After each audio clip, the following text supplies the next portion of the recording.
Parto humanizado é o tema de hoje. Você vai entender nessa conversa a importância de ser respeitada quando chegar a sua hora e o que significa isso para a sua saúde e a do seu bebê. Você sabia, por exemplo, que você pode escolher a posição que você quer parir, que ninguém precisa ficar te tocando toda hora para checar a sua dilatação?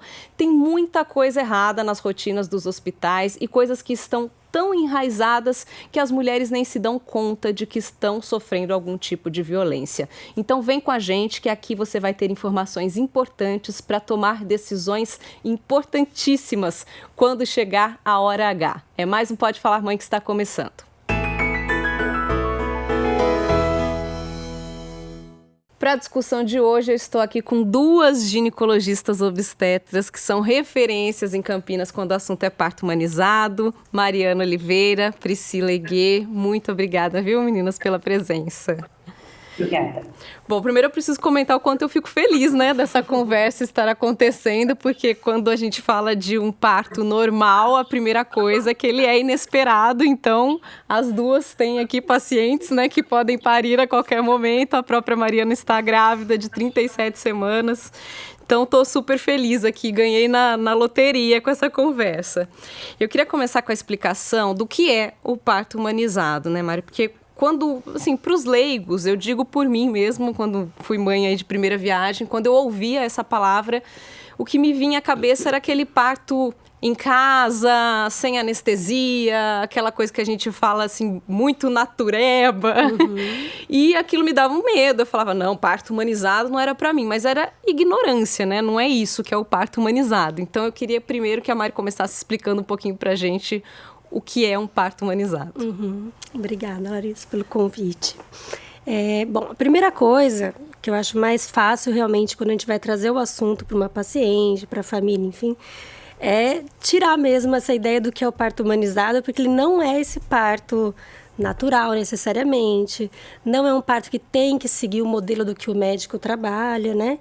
Então, começa por aí, a gente tem que tirar alguns conceitos que confundem muitas vezes.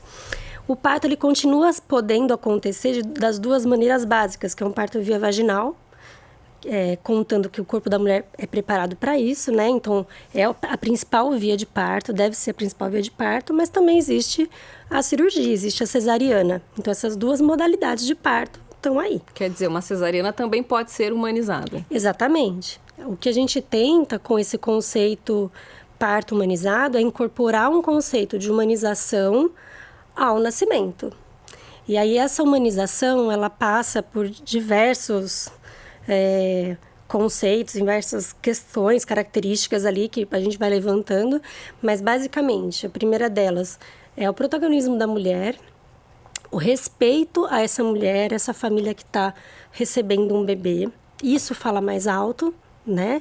E impacta diretamente nessa conduta respeitosa no médico diante daquilo que está acontecendo, e o embasamento científico, né? Tudo isso tem muito respaldo técnico. Sim. E eu, como obstetra, sou contratada, estou dando assistência para aquela família, para passar para eles a garantia técnica do que está acontecendo. Tá tudo bem, tá tudo normal, então eu não preciso fazer nada. Uhum. Agora, se não tá tudo bem, eu também sou responsável por falar, gente, isso não está evoluindo legal. E agora eu vou precisar interferir nisso ou naquilo. Eu acho que você usou uma palavra que define bem, né?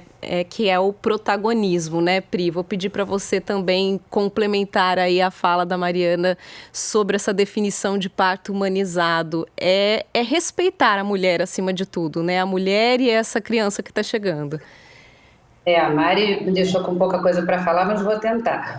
Na verdade é exatamente isso. Mas o que eu frisaria além do que a Mari falou? Que a gente tem basicamente dois modelos de atendimento em medicina hoje em dia, né? Que um é o modelo informativo, que é o modelo que a gente utiliza, e tem um modelo que é o modelo paternalista, que é aquela coisa, eu sou médico, eu sei o que é melhor para você, eu estudei para isso e você tem que acatar. E a gente não trabalha dessa maneira, a gente trabalha com esse modelo que é chamado informativo, onde a gente estimula o protagonismo e a autonomia da mulher. Então, como que acontece a primeira consulta quando a mulher quer engravidar, quando ela já está grávida?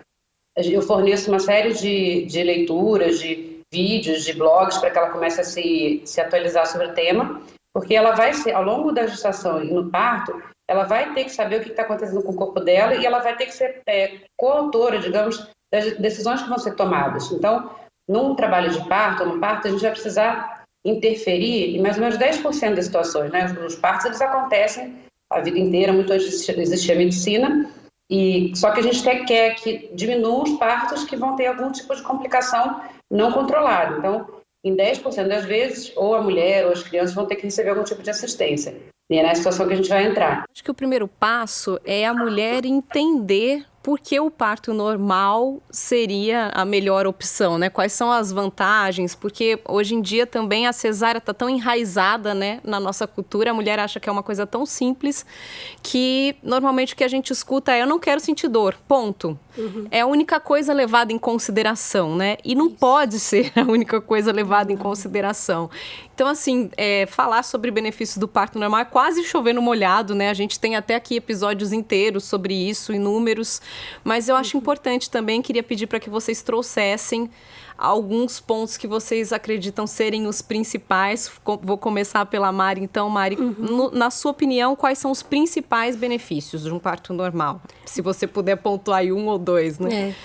Na verdade, é isso mesmo, tem muita coisa e é chover no molhado mesmo. E a gente acaba entrando um pouco até na área da pediatria, né? Porque os benefícios não são exclusivos à mãe, à parturiente, mas também ao recém-nascido, né? Então, a gente está falando de menor perda sanguínea, uma recuperação física, né? Pensar que aquele corpo foi feito, projetado, enfim, tem todo um preparo para esse nascimento. E a gente, diante de uma cesariana, está falando de uma recuperação cirúrgica, né? Para o bebê, uma maior chance dele fazer uma transição respiratória adequada, tendo passado pelo parto normal, né, com as compressões físicas e todo o estímulo que houve, hormonal, enfim, do processo do parto normal, enquanto na cesariana o bebê simplesmente, principalmente na cesariana agendada, né, sem uma real indicação, o bebê ele é retirado do útero da mãe e respira aqui fora. Literalmente, né? No susto, No né? susto, exatamente.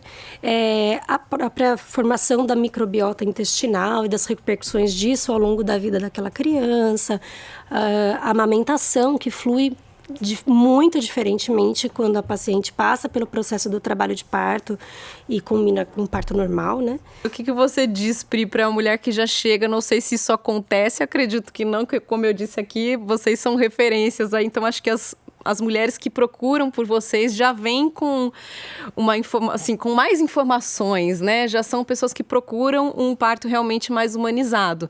Mas já aconteceu, por exemplo, Priscila, da mulher chegar falando: olha, eu não quero sentir dor, eu quero uma cesárea. Qual é a sua postura diante de uma posição como essa? Eu acho que a gente tem um viés de seleção, sim. Então, elas já chegam... eu atendo, de vez em quando, alguma desavisada que vem falando de cesárea com a hora agendada. Eu falo, eu não faço esse tipo de atendimento, assim. Eu faço cesarianas quando elas têm indicação médica, e tem motivo para isso.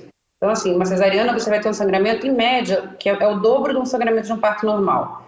Você vai cortar 7 camadas de tecido. Essa mulher, ela pode até não ter dor antes, se ela for com uma cesariana agendada, mas ela vai ter muito mais dor no pós-operatório. Então, já passei por situação de um parto normal numa paciente no quarto do lado tive que operar. No dia que eu passava a visita, no dia do pós-parto, era completamente diferente. A mulher que estava cuidando do bebê após um parto normal e a mulher que estava operada, assim, entendeu? Ela fica com muito menos capacidade de cuidar do filho. Então, isso para mim já é uma justificativa para você não fazer cesariana sem indicação real. O neném, quando ele sai a cabecinha, ele já começa a expelir sozinho, pela boca e pelo nariz, o líquido amniótico que está dentro dos pulmões dele quando ele está dentro da barriga da mãe, que é o normal. Então, isso não acontece no cesariano, é um processo passivo para ele. O neném, quando ele está no trabalho de parto, ele está bem, ele é ativo no processo. Ele às vezes empurra com a perninha o fundo uterino para ajudar a sair, ele faz a rotação sozinho, é a coisa mais linda. Então, quer dizer, quando você faz uma cesariana sem indicação, além de você poder tirar o neném que não está pronto, então uma grande causa que a gente tem de internações e UTIs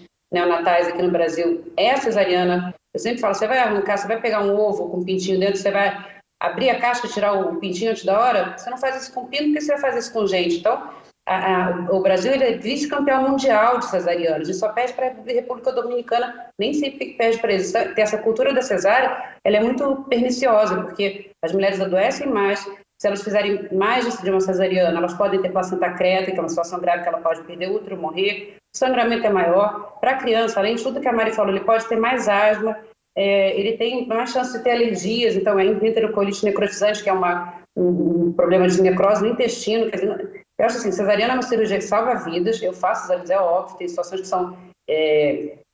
a gente tem certeza que tem que ser feito, mas assim, é uma coisa que tem que ser feita com critério. Às vezes a gente conversa com europeus ou americanos, enfim, países de primeiro mundo, e as pessoas falam, o que acontece? Cesariana não é uma indicação médica? Como você fica operando à torta direito para combinar com o mapa astral da sogra, da mãe, o aniversário do... É muito bizarro, assim, essa cultura é muito bizarra. Porque a gente chegou a uma situação tão crítica que hoje, quando você fala, eu quero um parto normal, você é vista como louca.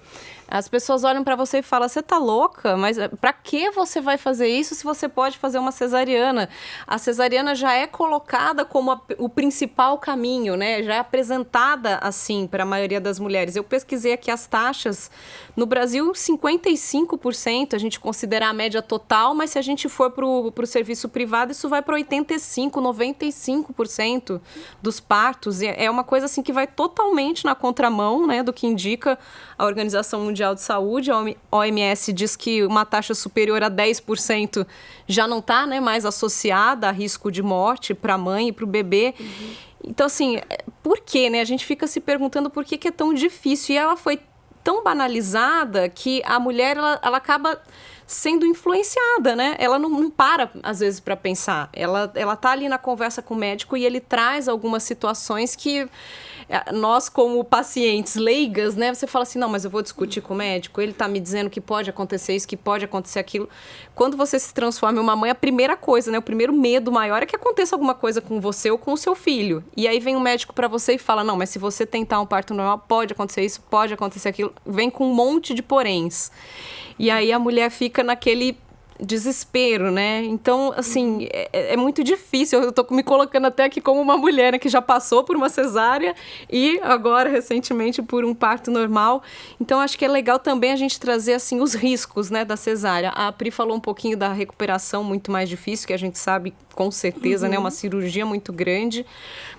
Mas eu queria também que você trouxesse um pouquinho, Mari, pra gente sobre os riscos, né? Quais são os principais? Seriam essa questão do sangramento, o risco para a mãe? Vamos falar da mãe primeiro aí, risco né? Cirúrgico da risco cesariana? Cirúrgico da cesariana. O sangramento, o risco de trombose, né?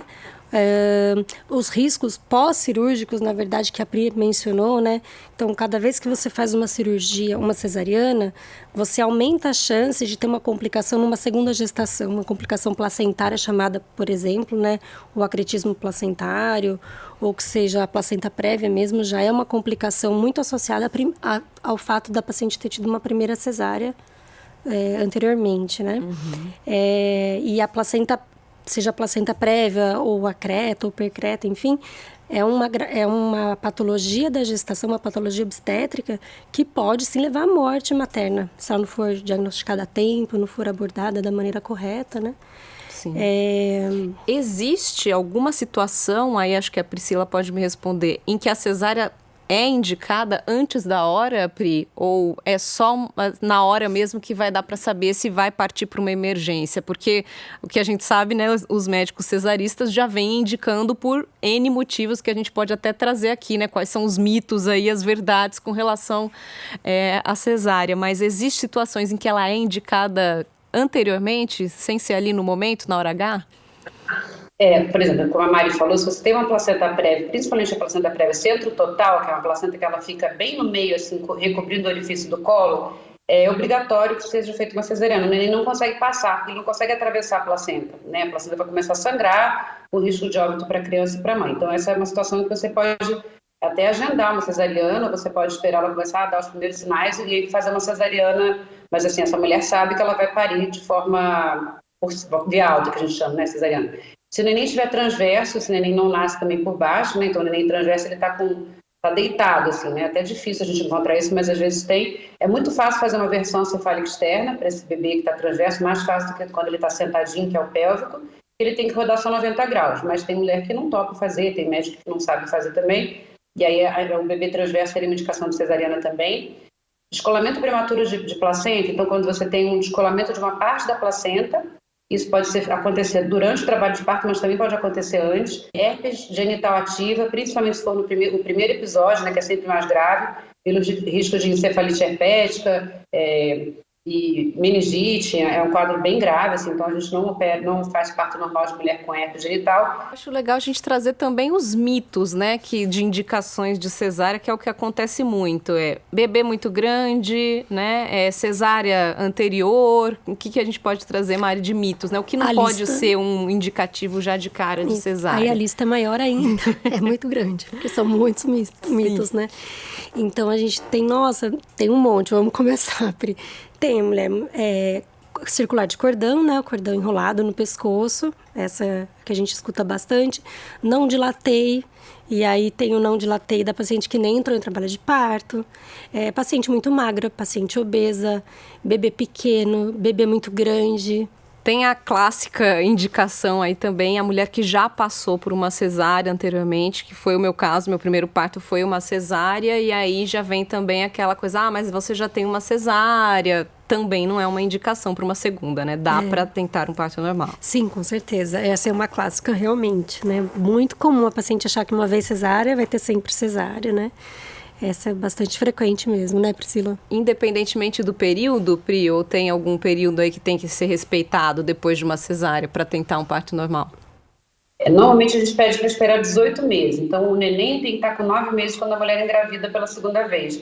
Mas são vários trabalhos, teve um trabalho gigantesco do ICOG, né, que é o Colégio Americano de Cirurgiões, de Obstetras e Ginecologistas, e eles fizeram uma meta-análise e viram que a chance de você ter uma ruptura do útero numa segunda cesariana é de 0,5 a 1%, quer dizer, de uma mulher a cada 200, uma mulher a cada 100, é um risco, eu posso correr esse risco, eu aceito correr, até porque a cesariana, uma segunda cesariana tem bastante risco também, mais do que a primeira cesariana, porque você vai abrir uma paciente que ela já tem fibrose, ela já vai ter aderência, ela pode ter um risco de um sangramento só por conta disso, esse abdômen vai ficar também um abdômen pode ter uma síndrome aderencial depois, que é uma síndrome dolorosa, quer dizer, a cesárea ela não é inócua. Eu acho que a gente tem uma cultura muito grande que tem a ver com eu acho que tem a ver, passa por uma questão econômica. Então, por exemplo, é muito mais interessante para um hospital fazer 10 cesarianas num dia na mesma sala do que ficar com uma paciente de trabalho de parto nessa sala o dia inteiro, né? Porque ele vai receber muito menos do que se ele tiver 10 cesarianas no mesmo dia.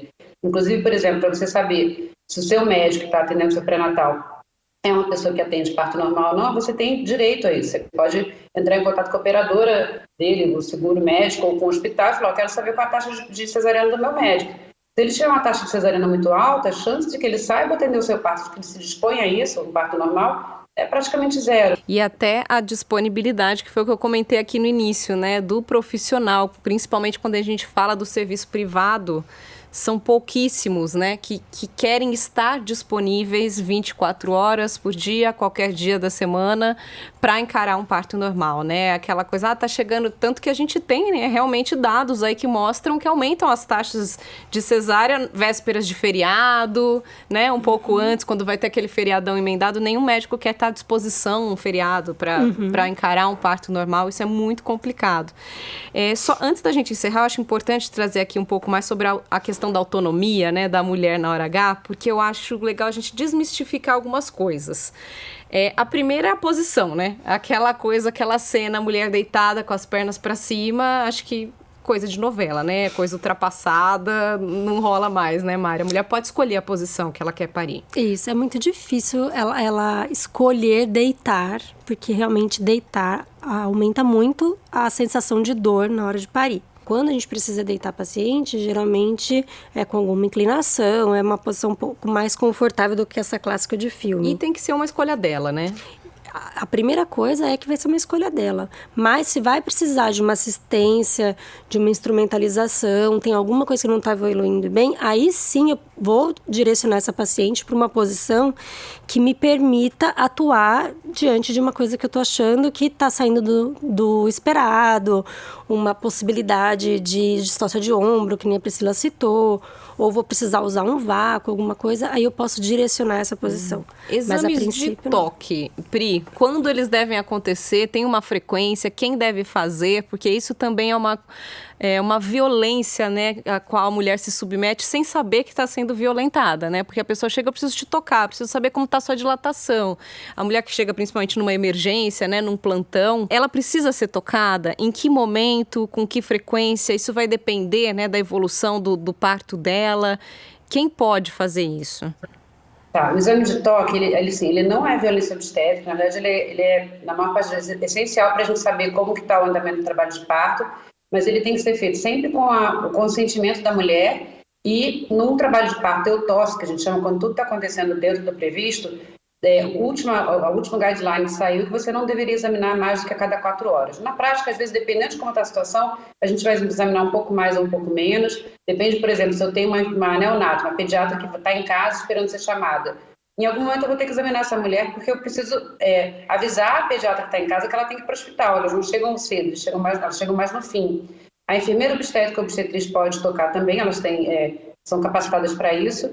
E as doulas não podem. As doulas não podem fazer nada que seja considerado técnico. Então, não pode escutar, não pode tocar, não pode fazer dinâmica. É um apoio que é totalmente emocional e não técnico. Episiotomia, aquele corte na vagina, o famoso pique, né, de antigamente, que as nossas mães, nossas avós achavam a coisa mais comum do mundo.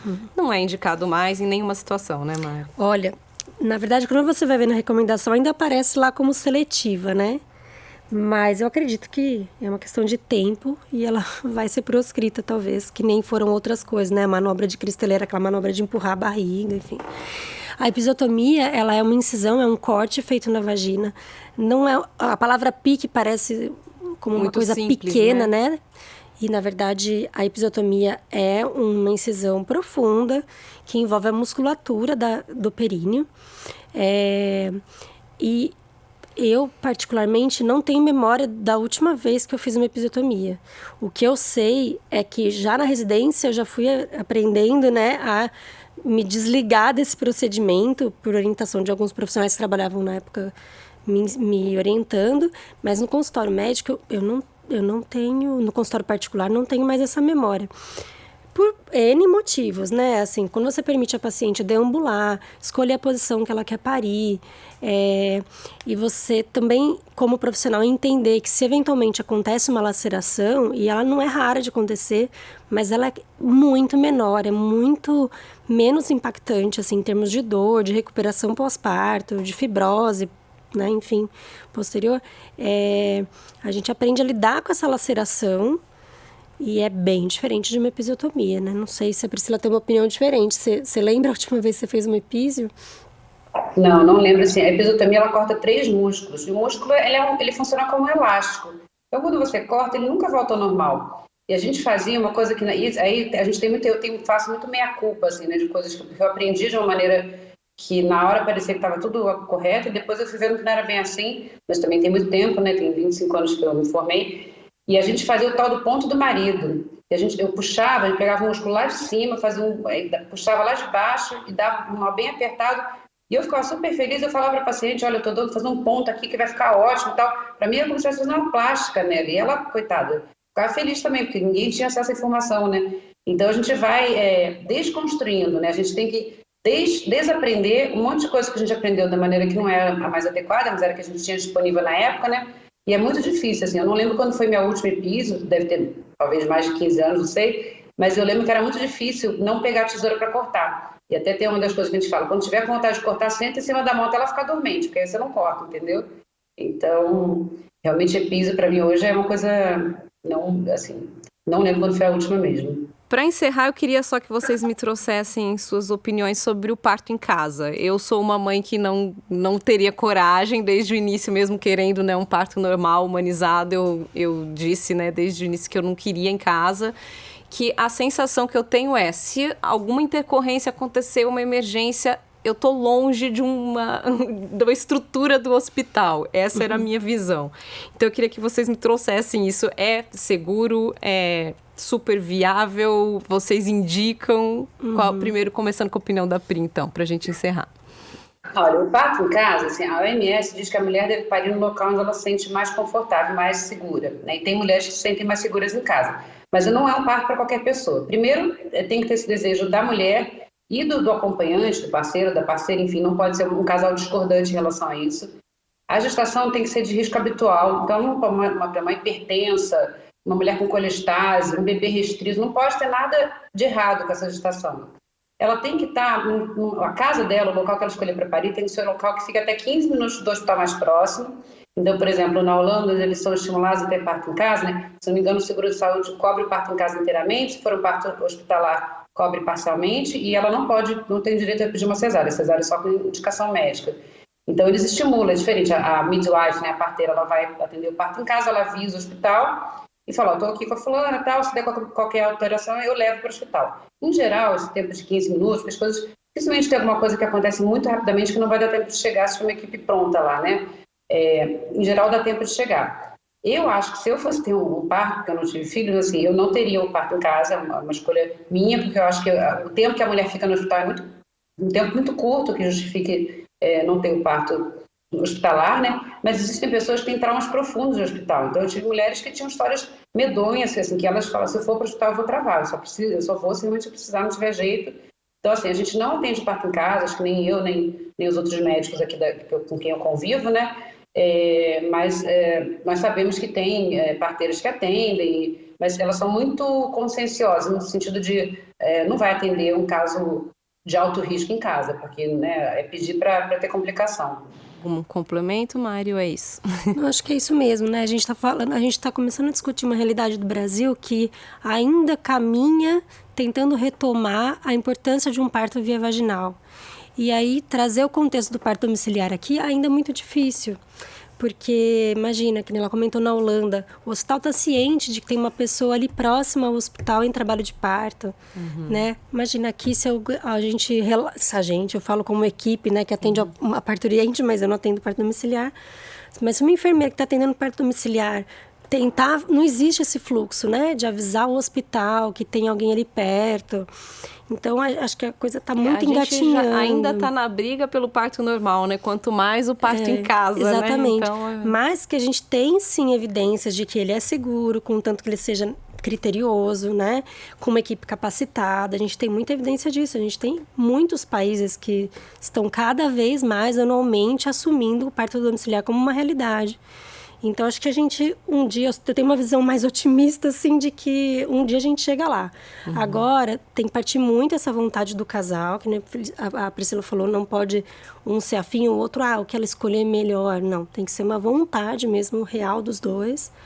E aí existe um fluxo para isso, né? Na grande maioria das vezes, um fluxo particular, mas a gente também já tem algumas iniciativas pelo próprio sistema de saúde. É isso, meninas. Conversa boa demais. Pri, muito obrigada aí por abrir um espacinho na sua agenda. Imagina. Chamem sempre. Obrigada, Mari. A gente se vê em breve, né? Isso. Obrigada, Larissa. Obrigada, Mari. Você, principalmente com seu barrigão aí também, tá para vir a qualquer momento. Então, boa sorte, que dê tudo certo, viu? Obrigada.